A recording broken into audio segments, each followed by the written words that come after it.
નમસ્કાર, agenda at 9 સાથે હું છું જિજ્ઞાસા। એજન્ડા એટ 9 માં સૌથી પહેલા વાત કરવી છે સુરેન્દ્રનગરથી મળી રહેલા સમાચારની। સુરેન્દ્રનગરથી ગુજરાત પોલીસને પડકાર ફેંકતી એક ઘટના સામે આવી છે કે જ્યાં ખળભળાટ મચી ગયો છે। આ ઘટનાથી સુરેન્દ્રનગરમાં ખનીજ માફિયાઓએ આતંક મચાવ્યો। ખનીજ ચોરીની ફરિયાદ કરનારના ઘર પર 15 થી 17 રાઉન્ડ ફાયરિંગ થયું। સુરેન્દ્રનગરના સાયલા તાલુકાના સુદામડા ગામની આ ઘટના છે। ખનીજ માફિયાઓએ ફાયરિંગ કર્યાનો પરિવારનો દાવો છે। કાયદાનો કે ખાખીનો ખોફ રાખ્યા વગર ફાયરિંગ કર્યું। 3 થી 4 કાર લઈ આવેલા 15 થી વધુ લોકોએ ફાયરિંગ કર્યું। ફાયરિંગમાં ઘરમાં પડેલા વાહનો અને અન્ય ઘરવખરીને નુકસાન પહોંચ્યું। સદનસીબે ફાયરિંગની ઘટનામાં કોઈ ઇજાગ્રસ્ત નહીં। 15 થી 17 રાઉન્ડ બેફામ ફાયરિંગ બાદ સુદામડામાં ભયનો માહોલ। ફાયરિંગ કરનાર તમામ ઇસમો હજુ સુધી પોલીસ પકડથી દૂર છે। સુરેન્દ્રનગર જિલ્લામાં ફરી કથળી કાયદો અને વ્યવસ્થાની પરિસ્થિતિ। સુદામડા ગામે ખનીજની ચોરી બંધ કરવા પરિવારે કરી હતી પોલીસમાં અરજી। ગેરકાયદેસર પથ્થરના ખોદકામની ચાલતી ખાણો બંધ કરવા અંગે કલેક્ટરને અરજી કરાઈ હતી। ફાયરિંગની ઘટનાને લઈને ગામમાં ચુસ્ત પોલીસ બંદોબસ્ત ગોઠવી દેવામાં આવ્યો છે। જિલ્લા પોલીસ વડા સહિતના અધિકારીઓ મોડી રાતથી તપાસમાં જોડાઈ ગયા છે। Limbdi DYSP, local crime branch સહિતનો કાફલો ઘટનાસ્થળ પર દોડી આવ્યો છે। ભોગ બનનાર પરિવારે ખનીજ માફિયાઓના ડરથી આત્મવિલોપનની પણ ચીમકી આપી છે।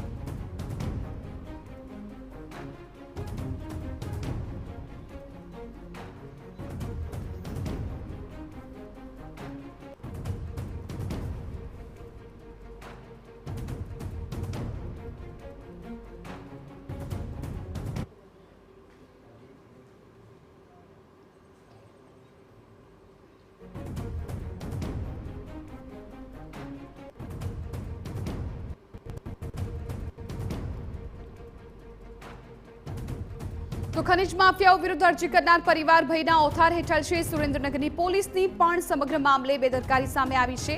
ખનીજ માફિયાઓ અરજી પાછી ખેંચવાની ધમકી આપતા કરી હતી પોલીસમાં રજૂઆત। સુરેન્દ્રનગર પોલીસે પરિવારને પોલીસ પ્રોટેક્શન ન આપ્યું હોવાનો દાવો।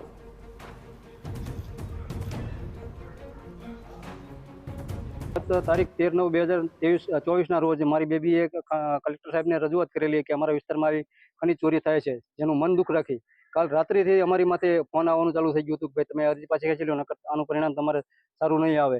જેની અમે આજ રોજ તે સાયલા પોલીસ સ્ટેશનમાં આવીને લેખિતમાં રજૂઆત પણ કરેલી હતી, જેની અમે જાણ કરેલી હતી કે ભાઈ અમારા જીવને જોખમ છે, અમારા પરિવારના જીવને જોખમ છે।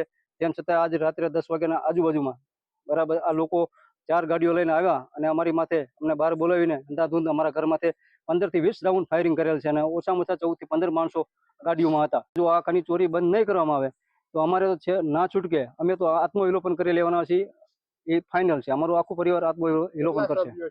અમારા ઘરમાં 5 સભ્યો છે, અમે 5 સભ્યો અમે આત્મવિલોપન કરી મરી જવાના, કારણ કે અમારા જીવની કોઈ સેફટી નથી।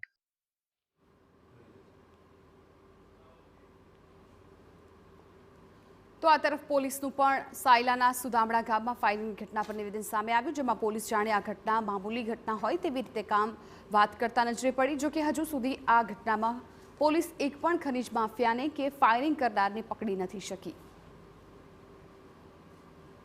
રજૂઆત સાહેબશ્રીને રજૂઆત કરેલી હતી કે અમારા સુદામડા આજુબાજુના વિસ્તારમાં કાળા પથ્થરની ખનન ચાલુ રહ્યું છે।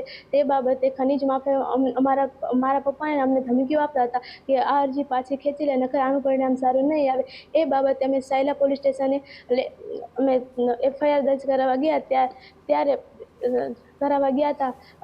દેવેન્દ્ર બોરીચા, પછી જયપાલ ડોડિયા, હામદ ભરવાડ, કેહુ ભરવાડ ને સુરેશ ખાંભલા અમે ગયા હતા। એ રાતે અમે ઘરે આવ્યા પછી એ જ રાતે અમારા ઘરની બહાર અમે 15 થી 20 રાઉન્ડ ફાયરિંગ કર્યું હતું અને પછી તેમને ધમકી આપી કે મારા ઉપર એસિડ એટેક કરશે, અમને પ્રોટેક્શન નહીં મળે તો અમે આત્મવિલોપન કરશું। ખનીજ માફિયાઓ સામે અરજી કરનારે ખનીજ ચોરીના સ્થળ પરથી પણ વિડીયો કર્યો હતો વાયરલ, જેમાં દાવો કરવામાં આવી રહ્યો છે કે ખુલ્લેઆમ અને બે રોકટોક ખનીજ ચોરી થઈ રહી છે। ખનીજ વિભાગની કાર પણ ત્યાં ઊભી હોવાનો દાવો કરાયો છે। સાથે જ ખનીજ અધિકારીઓ હપ્તા પણ લે છે તેવો પણ દાવો।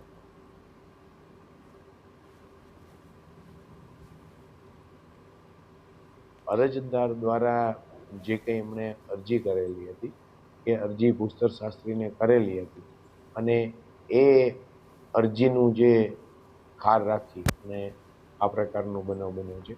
હાલ સુરેન્દ્રનગર જિલ્લા પોલીસ દ્વારા LCB, SOG, DYSP Limbdi, CPI Limbdi અને સીપીઆઈ ચોટીલાની ટીમો બનાવી અને આરોપી જે પકડવાની તજવીજ ચાલુ છે અને કોમ્બિંગની પ્રક્રિયા ચાલુ છે. જિલ્લાની અંદર જ્યારે ખનીજ માફિયાઓ બેફામ બન્યા છે અને એક અરજદાર છે તે અરજદારે જ્યારે અરજી કરી હતી કે આ ખનીજ માફિયાઓ આ ખોદકામ કરે છે અને ખનીજ ચોરી કરે છે, ત્યારે આ ખનીજ જે માફિયાઓ છે તે અરજદારના ઘર ઉપર આજે 20થી વધુ ફાયરિંગ કર્યા હોય તેવું આ અરજદાર કહી રહ્યા છે. પરંતુ પોલીસ જે છે તે 9થી 10 રાઉન્ડ ફાયરિંગ થઈ ગયા હોય તેવું કહી રહી છે. પરંતુ હવે વાત કરવામાં આવે તો જે આ ખનીજ માફિયાઓ છે તેની ઉપર ક્યારે લગામ લાગશે? કારણ કે વાત કરવામાં આવે તો જે થાન વિસ્તાર છે, સાયલા વિસ્તાર છે, મૂડી વિસ્તાર છે, તેમાંથી કોલસો નીકળે છે અને બ્લેક ટ્રેપ છે જેનો મોટો કાળો કારોબાર ચાલે છે અને પોલીસ અને ખાણ ખનીજ વિભાગના જે અધિકારીઓ છે તેની મીઠી નજર હેઠળ આ બધા કારોબાર ચાલતા હોય તેવું લાગી રહ્યું છે. કારણ કે જો ભૂમાફિયાઓ અને આ જે ખનીજ માફિયાઓ છે આટલા બેફામ થાય અને જે અરજદારના ઘર ઉપર જ્યારે ફાયરિંગ થાય ત્યારે પોલીસની પણ કેટલી કામગીરી છે તે જોઈ શકાય છે. સાજિદ બેલીમ, TV9, સુરેન્દ્રનગર.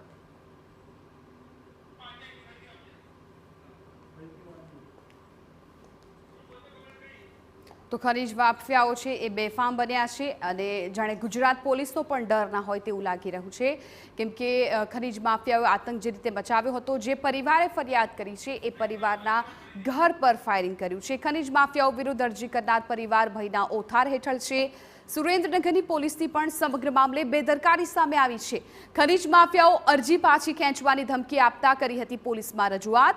સુરેન્દ્રનગર પોલીસે પરિવારને પોલીસ પ્રોટેક્શન ન આપ્યું હોવાનો દાવો. અમે મરી ગયો તો કોણ જવાબદાર? અમે મરી ગયો તો કોણ જવાબદાર એમ કહું છું? સરકારે તો કઈ સાહેબ મરી ગયો કોણ જવાબદાર એમ કહું છું? અમારા વ્યક્તિને જીવ જતા જાય. અમે મરી ગયો તો જવાબદાર કોણ? હા બાપુ બોલો. જવાબ આપો. અમારા ઘરમાં કેટલા ફાયર ગ્રાઉન્ડ છે તમને ખબર છે?